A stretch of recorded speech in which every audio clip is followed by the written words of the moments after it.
So hello and welcome back to the ZX Spectrum. My name's Brandon Ralph. My name's Lizzie Hodgson. And today we are joined by Dr Alex Connock, who's a fellow in management practice at Side Business School in Oxford, specialising in media and AI. There he is also co-director of the new Oxford Diploma in Artificial Intelligence for Business. Prior to working at Oxford, Alex had a substantive career in television and the media world. He was the co-founder and CEO of Ten Alps, starting with Bob Geldof, before becoming the managing director of Endemol Shine North. More recently, he founded Missile Digital Studios that explores the meeting point of academia, AI, and content. Hi, Alex. How are you? I'm very good, thank you. How are you? I'm good. It's been a hectic day, but I'm very much been looking forward to this conversation. Lizzie and I work heavily in this space, so it's been on one of the exciting ones on our agenda for quite a while. So I'd love to kick off and let you tell us a bit about your journey in media and how you got to this point. Oh, thank you. Yeah. Is that, by the way, is that the lockdown couch on which your whole lockdown has been conducted? Yeah, essentially. I sometimes sit at the sofa, or not at the sofa, at the table, but the sun comes in and hits my eye at this time of day, so I have to very much firmly stay here in the mid-afternoon. What I like about what you've got, Brandon, is clearly you've got a blanket behind you that you go, oh, it's getting a bit chilly now, so I'll just stay here. And just stay there, stay snug. Oh, absolutely. Okay, so back to the question. So when I started out in the 1990s, when television was actually just revolutionizing, so it became, because of the technology, and that's the sort of theme that we'll probably be talking about today, is the technology drove the creativity, and television became much less studio-based because people were able to have these small handheld cameras that they could kind of carry around with them and even live broadcast from. And that enabled people to do all kinds of things like kind of studio shows, but in the wild, like, not using tape anymore, or at least not so much, breaking the fourth wall, where you revealed what was going on behind the scenes. And so that was a real revolution. There was a whole wave of TV shows that I was part of that they exploited that technology. And then as we went into the 2000s, we saw, what we now know of as the digital revolution, or the digitalization of TV, when tape obviously morphed into digital media of various kinds, and of course the internet really got going. So that was another big change. So I already had, even by the millennium, I'd probably lived through two big changes. And then since then, you've seen a kind of Game of Thrones style systematic smashing of traditional media sectors, and essentially every media sector has found itself at some point or other in a sort of really nasty, brutal Game of Thrones style battle where whole castles are being demolished at a rate of knots, and that would go for everything from music to TV to film and so forth. So we've seen the commercial TV model completely smashed up by digital advertising, which, depending on which figures you take, could be as much as 60% of all global advertising now. We've seen advertising agencies challenged by the kind of duopoly of Google and Facebook, and then by programmatic advertising in general. We've seen the BBC license fee model, which has been one of the pillars of the UK media establishment, heavily challenged, existentially challenged, and some would say, by the streaming model and by globalized competitors who now have bigger budgets than the BBC and actually managed to make an organization with £3.4 billion of annual income look like sometimes a small player in the global scene. And so throughout that whole period, different waves of technology have smashed over the industry, and it's been kind of both fun and slightly scary to be part of all that. And at each time, I have known a generation of people who have made fortunes. And I think, one of the interesting philosophical things we talk about is that when we have all this change, at each point in the change, a new generation comes through, usually people in their 20s, starts businesses, exits those businesses with multiple millions. And that has happened probably 3 or 4 times during my career. It's definitely happening at the moment. Is that a quick overview for you? Yeah, no, that's fantastic. I find it really interesting because I'm now in my 20s myself, and it's always good to have like a retrospective kind of look, because I didn't really live through the like 90s and things like that, and it's interesting to see, because I take lots of that for granted. In the bigger scheme of things, the fact of having handheld cameras and things like that, and how that must have underpinned everything. But if you think about, why did studio shows ever happen? If you'd watched TV in the 1960s, for example, you would have seen two genres, essentially: documentaries, which were shot with portable cameras still on tripods, and then live shows which had to be in studios. But that's really not the case anymore, is it? I mean, anyone can go live, so we're going live now in effect. So that's a real change. The other interesting thing is that some sectors that have seemed really unsexy through that whole period have suddenly become incredibly sexy. So a good example of that would be radio production. So I remember friends of mine who were radio producers in the 90s and the 2000s who said, oh, we'll make some podcasts. And I remember everyone being really kind of sniffy about that and saying, oh, well, that's very nice. And, I'm sure you make £2.50 out of doing that. And now these podcast companies are selling for multiple hundreds of millions of pounds to people like Spotify. And, suddenly, so I suppose the sort of point there might be, whatever you're doing, if you wait long enough, it'll suddenly become really sexy. Yeah, unfortunately, we haven't quite had any offers just yet from Spotify for a few hundred million for ours. But it's been, I think we started a podcast because it's really, really interesting way to speak to people on a sort of low cost, simple medium that's quite open and honest. And I think, at least in my lifetime, there's been, kind of a renaissance and a transition into, YouTubers and online creators, and how essentially you get more of a raw aspect through than you would get through sort of a sculptured television lens, so to speak. Yeah. And I think, it's no secret that the media world has changed and allowed that to happen. If there was still the requirement for big studio cameras, we wouldn't have that with the internet. Well, that's an interesting point, though. I think we might be planning to talk about it later on. But people sometimes say, has television gone up the value chain? Has television got more expensive and pricing? And actually, it's not really as simple as that. It's more of a kind of explosion outwards, because in the old days, you had all television cost, all video essentially cost between about 20,000 an hour and 500,000 an hour. And now you've got TV that costs 5 million an hour and TV that costs 0 an hour. So everything is impossible at every level. And, we've all got 4K cameras in our pockets, which are good enough to broadcast on TV now, which is a phenomenal democratization. Of course, that, and I'm sure that we'll come back to that democratization as a theme, because it's very powerful, but it's also an enormous risk. And if you had to look through the kind of political lens at the last 5 years, really, you can see how badly into trouble we can get once we allow everybody to, propagate disinformation from their living room. But there's a huge appetite for it. I had a startup called Civic Boom a few years ago, and it was this very thing. It was tackling, my background was, getting news from source, and it was about, when, citizen journalism, remember that term, when that was all coming up. And we looked at this whole, the fact that we had these things in our pockets that we could become reporters. And we did some, we worked with some big news organizations to test things out. And the thing that kind of, it failed for many different reasons, but the thing that came out of it was I knew there was this appetite for this. People want to participate. People want to be part of the conversation. They want to be, they want that reason to jump into things. But with that comes a really, really big responsibility. And it's, where does that responsibility lie?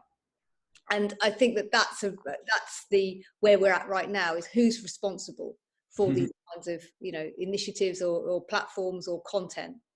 Yeah, that's a very good point. Yeah, if anyone is responsible. If anyone is responsible. It's kind of the idea of decentralization, isn't it? That nobody's responsible and everyone's responsible at the same time.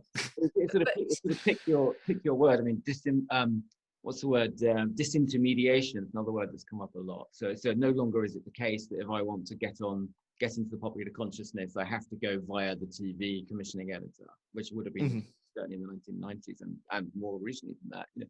So that, I think disintermediation has been both a hugely positive and hugely negative thing. But simultaneously, look no further than what happened in America in January to see the downside of it. Yeah, I think it's it's an interesting period of time, and I think it's going to be interesting to see how the media industry continues to evolve in the next 5 years and the next, and onwards and around that. Well, the good news is that we're sort of on a media-ish podcast, aren't we? And the good news is that the media industry is bigger, stronger, and more lucrative probably than it ever was. It has more facets to it. I think one interesting observation I would make is that when I started out, there were essentially 5 paying clients, or even 4 paying clients for a given piece of video that somebody might create, you know, kind of commercial advertisers, commercial TV, or BBC, essentially, you know. Mm-hmm. And now there's kind of millions. I mean, Facebook has, what, 5 million small business advertisers. They all need content. YouTube has an infinite number of viewers and advertisers. They all need content and so forth. So now content makers, if you want to call yourself that in the media industry, have a much bigger footprint where they can play and hopefully monetize what they're going to make. Yeah, I think we've, you know, through our business and our work, we found just like it feels like such a different world than it would have been literally, you know, pitching to four people. It's just such a, I think it's a really interesting way, and I found it fascinating how new business models have come up and how the kind of world of, you know, sales and things like that has just changed dramatically, I think, in my lifetime at least. And also don't forget that, you know, the sort of familiar argument that those 4 people that you would have been pitching to would all have been people I was at Oxford with. I mean, I would have probably known them all by name because I've probably been at Oxford with them all, you know. And I think that the fact that YouTube now exists, and so that filter, that kind of middle class filter that was applied, unfortunately white middle class filter as well, that was applied to all content making everywhere, is really no longer there. Now I know there's plenty of road left to run in making British media properly diverse, but I think we shouldn't forget that quite a lot of progress has been made by virtue of the arrival of social platforms and the diversification of the sheer number of outlets and so forth. So that's a good thing that's happened, I think. Yeah, and it absolutely shows the appetite for it, because if you know, the fact that there are spring up really excellent, diverse forms of content, but also narratives and stories from a diverse group of people.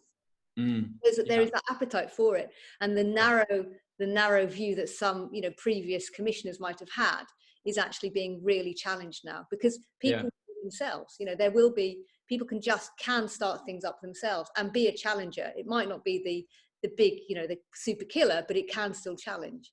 Mm-hmm. And then of course that narrative also playing itself out at a global level. So, you know, one of the positives of Netflix is that they've been very proactive in commissioning content, non-English language content, not from Hollywood, you know. So they're really interested in the African market. They're commissioning across Asia in multiple languages. And, you know, they've had hits everywhere from Spain to India, you know, to Nigeria, you know. So I think that when we look at the provenance of content globally now, it's much more culturally rich than it hitherto had been. Again, there's a long way to go, and Africa is really only just getting going. But I think if we were talking about, you know, the 2020s as a whole, what would we like to see? It would probably be, you know, 20 or 30 sources of great content, as opposed to the 2 or 3 that were realistically there sort of in 2010, let's say. Mm-hmm. I think that's it's a really exciting time, and I think I think the accessibility of, you know, content from different countries is just, you know, a lot more prevalent than it was even 5 years ago. I think, you know, I look at the kind of media world today, and you see, I think it's just because of how Netflix has come in and disrupted the deal structure and everything like that allows for, you know, different economies of scale to happen that wouldn't necessarily have happened in a traditional TV market. And I think I think it's made an exciting challenge for us in building a new business model out of that. But I think it's, you know, I think it's ever changing. We think it's going to fundamentally change in the future again. So yeah, I'm sure it is. So with that in mind, if you know, we can see kind of like how media consumption, TV is changing from almost like a you know, the cultural side, the social side. How much of that is driven by technology? How much is technology, and where is the technology going to drive those changes as well? Well, I think that, you know, the interesting thing about technology in the entertainment industry is that it's ever been thus. So, you know, if you could go back to any period in Hollywood history, you would find that it was being driven by radical technological change. So I teach at the National Film School, and one of my brilliant students a couple of years ago did a project where she compared the earliest female film director, Alice Guy Blanchet, with one of the first female VR filmmakers or VR content makers, Anita Fontaine, and they were 100 years apart. And yet the issues that they were facing up to were kind of really quite similar in terms of what what opportunity technology created for them and how that enabled them to, find new ways of telling stories and so forth. So I think it's ever been nuts. And you can go to the early 30s for the arrival of sound, or the early 50s for the arrival of color, or the 70s for special effects. So I think it's always been there, technological change. But having said that, I think that the collision, and literally in ownership terms, the collision between the tech industry, which had hitherto been a different industry, and the content industry, and the kind of productizing of content where it doesn't even need to earn money as content for many businesses like Amazon. It just has to be a kind of front of house, a kind of mannequin in the window, doesn't it, for the real business, which is cloud services or e-commerce or something like that. That's having a disproportionate and sort of accelerator effect. It's kind of paraffin being poured on the fire, isn't it? Yeah. So yes, it's a remarkable period in any number of ways, and that's, as consumers, we're obviously reaping the benefits of that, because there are so many new platforms and so many new shows, and how that will play out across the 2020s is going to be absolutely fascinating for sure. Yeah. Now, I'd like to, your keen area of expertise and interest seems to be around AI. What got you first interested in AI, and how long have you been in sort of the AI game? Well, AI is fascinating because it's another step in the much wider story, which we already touched on, which is the kind of digitalization of media. And I think one of the things you discover about AI is that it isn't a specific thing, it's a set of things, isn't it? It's a set of technologies which have many, many applications, and those applications go far, far beyond media. So I actually got interested in AI originally around other fields than media. So particularly I was interested, and still am actually, in cyber, military, fascinating, medicine, absolutely fascinating, e-commerce. I did my PhD around e-commerce, and as you probably know, all the big e-commerce companies are very heavily into analytics and AI and machine learning and everything that can essentially enable them to target each customer individually with the most apposite possible offer in terms of price, availability, goods, pairings of goods, and so forth like that. And I think the sort of analytics that lie behind predictively deciding what you think that consumer's most likely to do in the future is a set of analytics that then applies hugely across many other fields, and got transported into the media, I suppose, most obviously with the recommendation engines in Spotify and Netflix.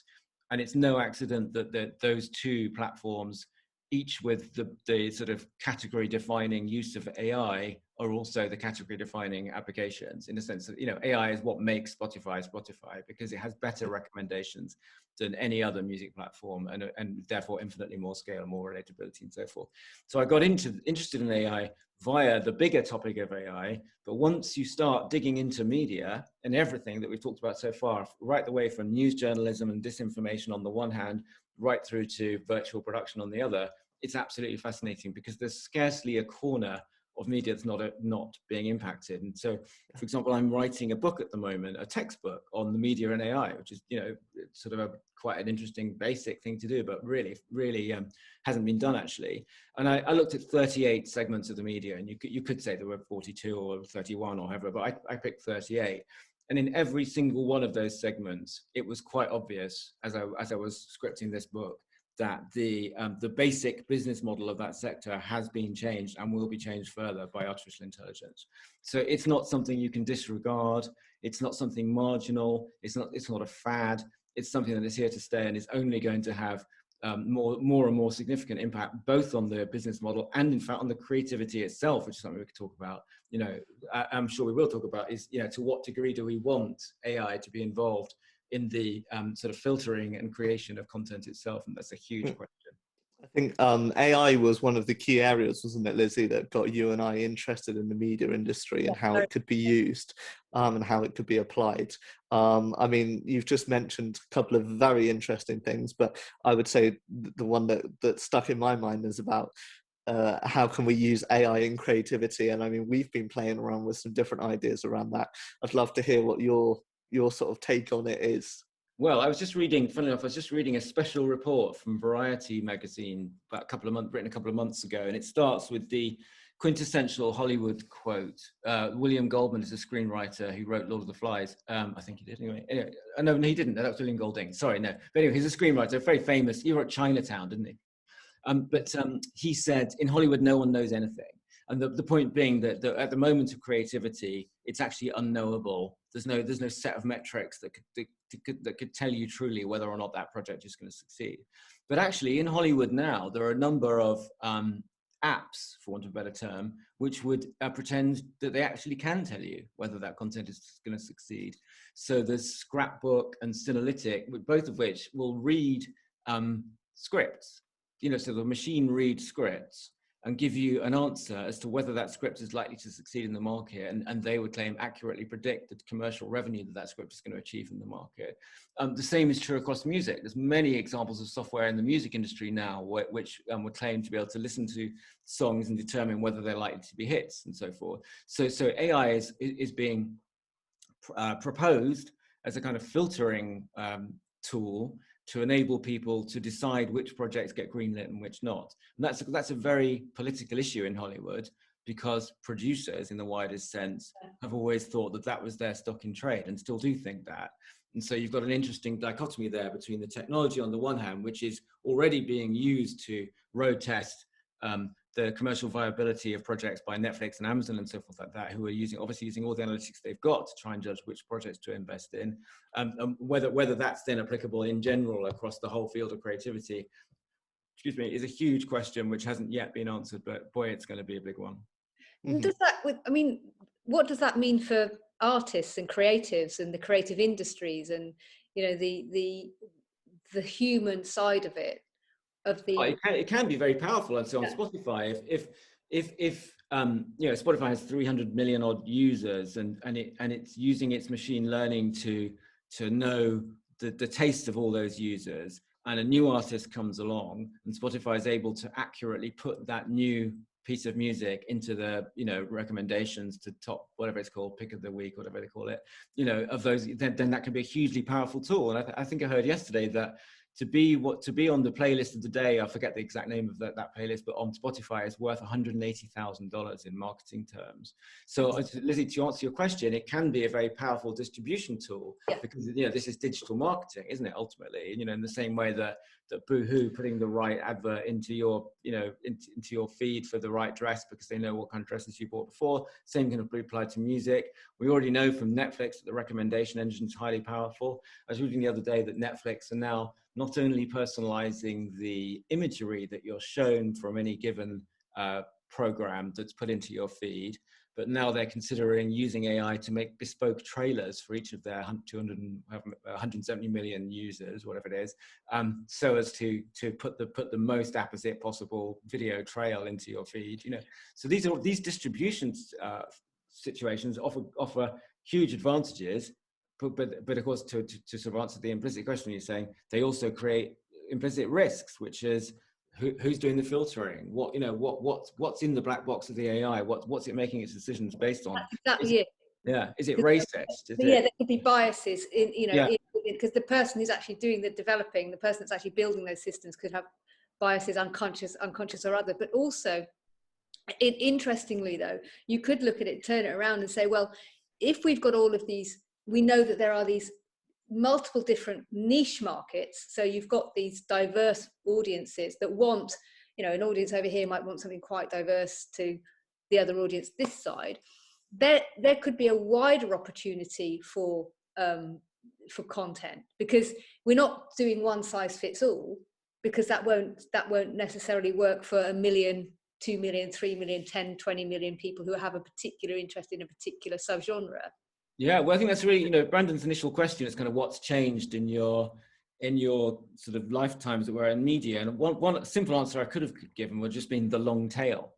Yeah. Because in the old days, if you lived as I do near Manchester, you basically had to watch ITV, Channel 4 or BBC, and that was it. And so you were kind of served broadcast content in many ways, and you could, if you maybe get a sort of specialist magazine if you went to WH Smith's, on railways, whatever. But you couldn't share a common interest with people in Angola and people in Colombia and some guy in Fiji, and you'd just be a little club of people who like that content. But that is now genuinely possible. And so that long tail can be found in a distribution terms and also monetized, which means that much more specialist content can viably be created, which is a huge opportunity. So I think to answer your original question, yes, the AI offers phenomenal distribution opportunities and potential exploitation of niche content a la long tail. Yes, there are big problems with the black box of AI, and if you don't know what data it's being trained on or how it's training itself, you don't know whether it's being biased or not. And there are plenty of examples to behold of AI being biased, some famous ones, in terms of Twitter bots becoming racist and so forth like that, and much more subtle ones in terms of, computer vision not being able to recognize black people as well as it can recognize white people, for example, because the data sets that's being provided by the, potentially unwittingly, but being provided have not been, if you like, race neutral, so these are real risks. And then the final thing we haven't really talked about is can you use AI itself for creativity itself, which is a really fascinating thing, so can you use, you've probably heard of something called GPT-3, which is a sort of fancy, I think it's a general purpose transformer 3, which is kind of an AI program essentially, which you can use to write poetry, write songs. There are lots of commercial companies now offering kind of songwriting AIs. There's one I saw today, I can't Amadeus it's called, which will go back to all the hit music back to the 17th century and look at the chord progressions and then offer to write you or help you write songs using the same chord progressions but with contemporary sound. So there's a huge range of tools. I saw someone finished off a Dvorak symphony with an AI that they taught to compose like Dvorak because he hadn't got around to finishing it while he was alive. There's all manner of tools available to people, and I think with the whole non-fungible tokens or whatever, the NFTs thing, now art has become empowered, what some would say, by AI. So I think we are definitely looking at a kind of creative opportunity in the 2020s, quite apart from the distribution one, which will be incredibly interesting. I'm not sure anyone quite knows where it's going to go. Yeah, I mean, we've been heavily focused on this kind of content production side and everything like that, and how new technology can build in. And one of the areas that I think that has interested us the most, and you wrote some fantastic articles covering it, is sort of the rise and the application of virtual production. Yeah. For our audience, can you explain what virtual production is? Well, in 2 words, the Mandalorian. So essentially, in the old days, if you wanted to put an actor against a backdrop when they weren't really there, you use something called green screen, which you probably all experienced with Zoom, where you essentially have a green screen behind you, and that's a kind of neutral color that's able to be projected upon in order to put a background behind you. But we all know from having seen kind of Hitchcock films that it's never quite credible, or at least it's difficult to make very credible. And part of that is to do with the lighting, which is very difficult to light the individual and the screen in such a way that the lighting is realistic and the two marry. And part of it's to do with things like something called parallax, which is where if I move a camera slightly one way, the background, if you think about it, would move differently in relation to the foreground, and therefore create a 3-dimensional awareness in space. And what virtual production does is sort of solve those problems and more. So essentially it enables you to project computer-generated but extremely realistic images onto huge screens behind an actor and above an actor, which will then locate them in a scene without them ever leaving the studio, but with the light and the parallax being as it were, related to the movements of the actor. So the actor moves in one direction, the parallax will work, the lighting will change according to what was on the background because it's the screen itself that's doing the lighting. And that's the technology that came from, amongst other places, Epic Games, who sort of essentially used the experience of Fortnite to subsidize the technology and almost give it to the entertainment industry for free in the early years. I'm sure it won't ever be thus. And now there's some 150 studios around the world which are capable of doing that. And some of the best exploitations of it have been seen in things like The Mandalorian, which has incredibly high production values. And if you listen to Hollywood producers talking, they will say this is one of the biggest technological revolutions that's ever been found in Hollywood. It's really that significant because it's enabled them to do far more with their studios. And then there are other tools and tricks as well, which in terms of putting individuals into backgrounds, matching people into other shots and so forth like that, which are made far, far quicker in a kind of click and drag way than they ever have been before. So you're seeing a true revolution in production values in Hollywood at the moment because of that technology, which has come from the gaming industry. Yeah, well, my original startup was in the gaming industry, and that's kind of where the kind of interest peaked into the media world and how the story goes with Lizzie and I, and that sort of aspect. And I think, you know, for me, it was a really exciting application, and I think it's kind of been skyrocketed further through COVID, because it, you know, when we were doing analyses of it and such, it's, you know, it reduces the need for going outside and doing expensive location shoots and things like that. It brings it in.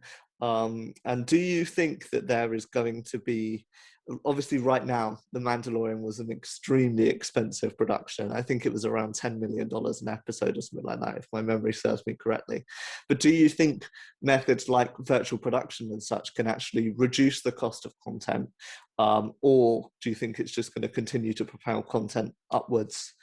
And, I'm sure it will. Again, to my earlier answer, I think it'll explode the equation outwards so that it both facilitates the highest end and also the cottage user, as it were.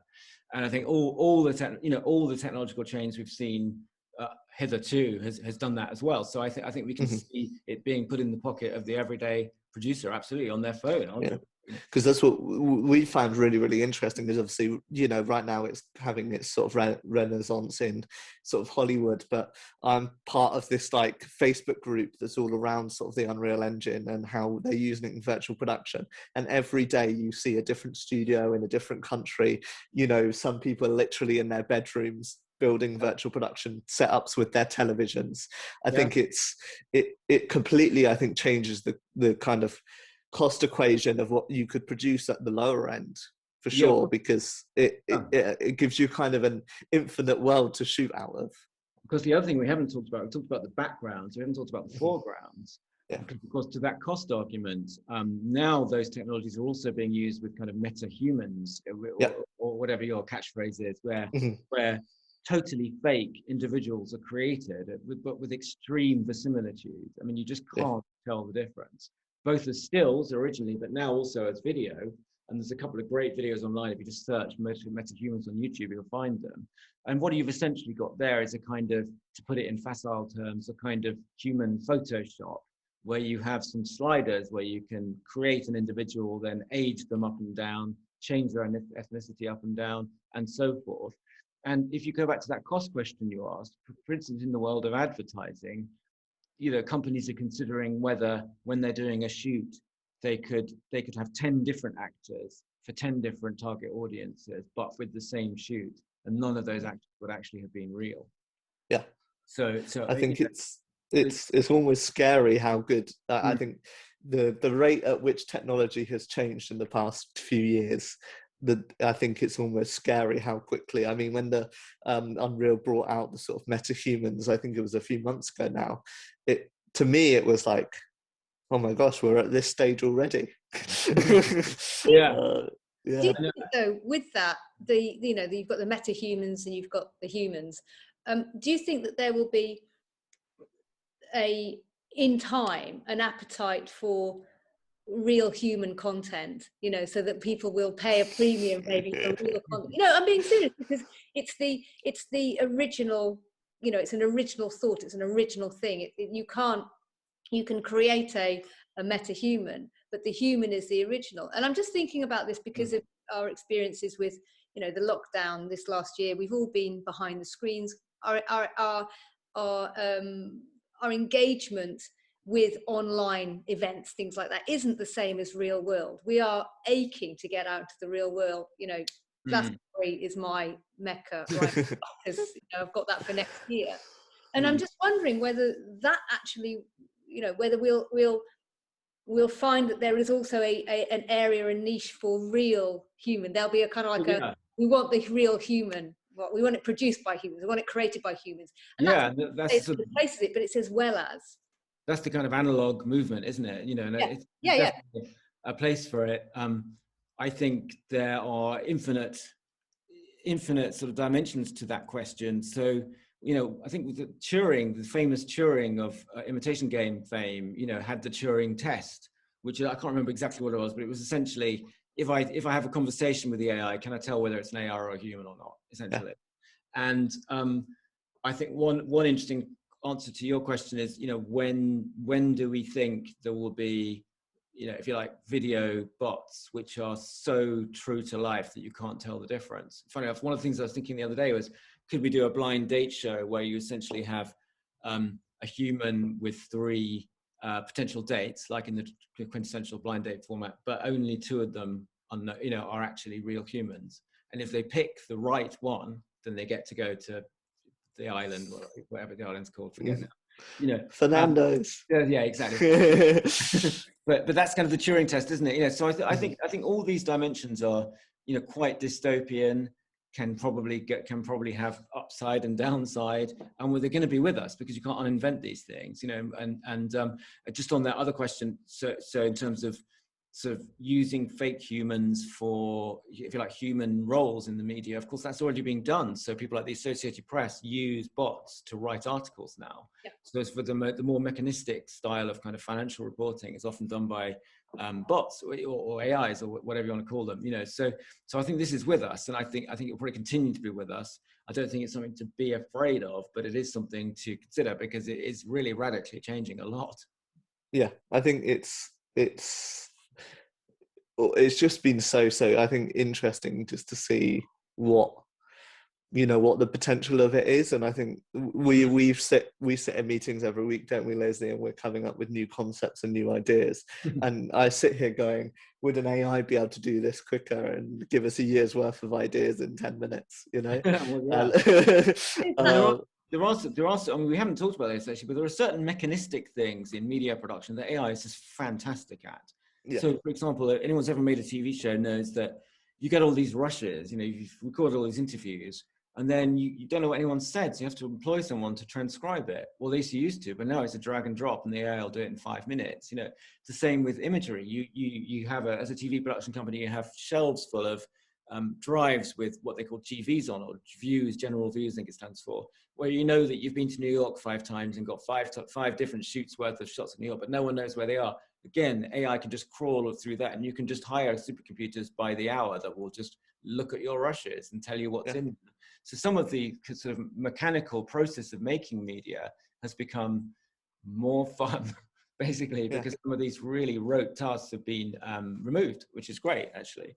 Yeah, so well, we've been seeing applications of it and using applications in like the edit suite and things like that as well, because it's like you can pull together, we can shoot with multiple cameras and pull together the best cut of an interview or multiple cuts of an interview really, really quickly without needing to rely off of hiring humans who essentially do that kind of boring work to do that.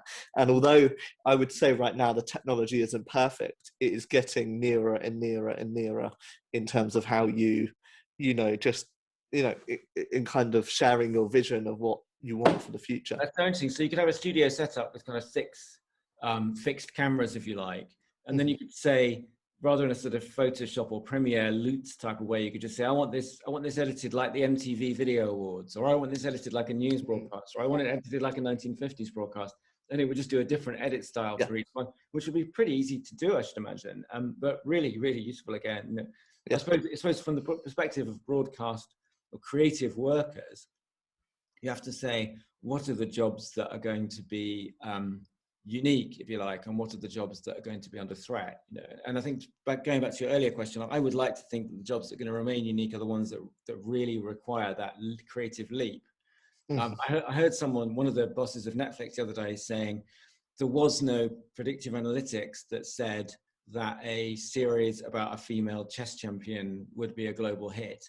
And so the thing about analytics is that they are by their nature retrospective, aren't they? Because they're trained on retrospective data.